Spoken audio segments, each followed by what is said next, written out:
Okay, and let's go over my final thoughts. So I've done almost 200 vlogs up until now. I started out doing daily vlogs because I thought I wanted to do the whole daily vlogging thing, and the daily vlogging thing is tough and it's hard. And like I said, unless you can come up with a unique film every day, daily vlogging does not make sense at all. And it's really hard to do, and it puts a strain on everything in your life. You look at some of these big daily vloggers, and they only do it for so long before they crack, before something major happens, before they do something that's just really ridiculous and dumb, and they just completely are oblivious to it because they're so wrapped in this world of daily vlogging. However, I think that all of us as filmmakers can benefit from doing a period of daily vlogging, because putting that pressure on yourself to create a film every day gets you to be more creative and gets you ways to create new stories out of basically nothing.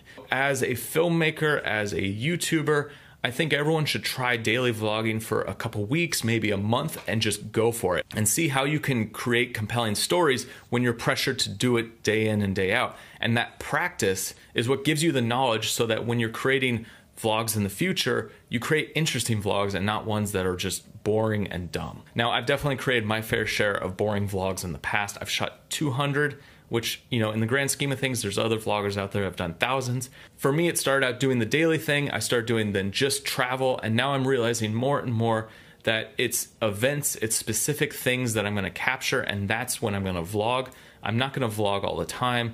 There's just no reason to vlog all the time. It just doesn't make sense for me. But if I'm doing something really cool, like for example, I was just in New Zealand and me and Rachel did some really awesome hikes, well, I'm gonna vlog the experience of that hike so someone can come on that journey with me as I take on a mountain. And that's a really interesting vlog, and there obviously is a lot more story that goes into it.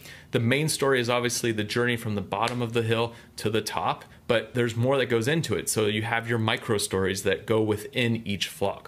And that's one last thing I want to talk about and touch on, is that you're going to have your big overall story, what it is that you're vlogging about. If you're a comedy vlogger, it might just be that you're just showing a bunch of different little skits or things like that, different things within the vlog itself. If you're like me and you're a travel vlogger, you're going to be doing an experience, and that is your overall story.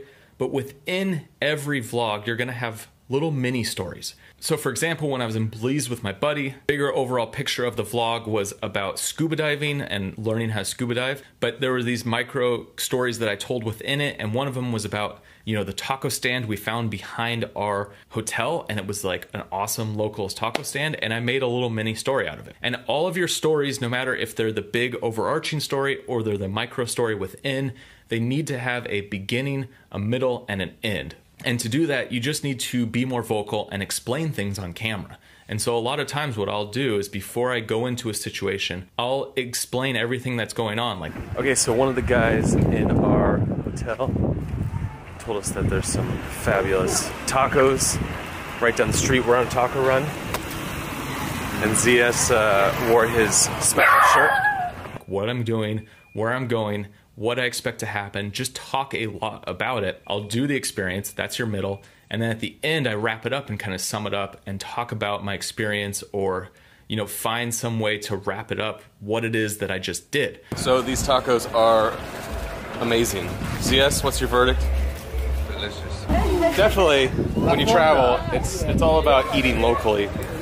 Eating from the local taco stand is much better than, you know, eating tacos from the overpriced restaurant.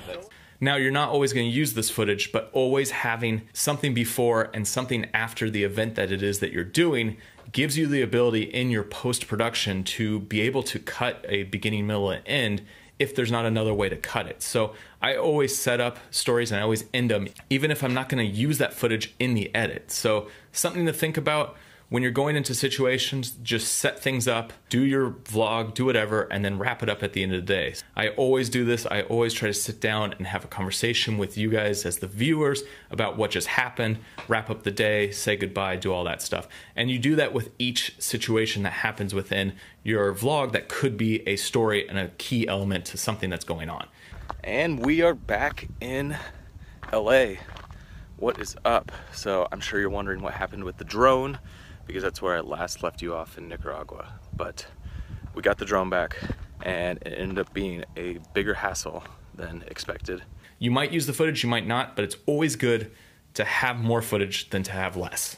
All right, guys, that was a lot of information. This is everything that I've learned over the past couple of years of shooting vlogs, and I hope that this information will help you become a better vlogger in your future vlogging journey.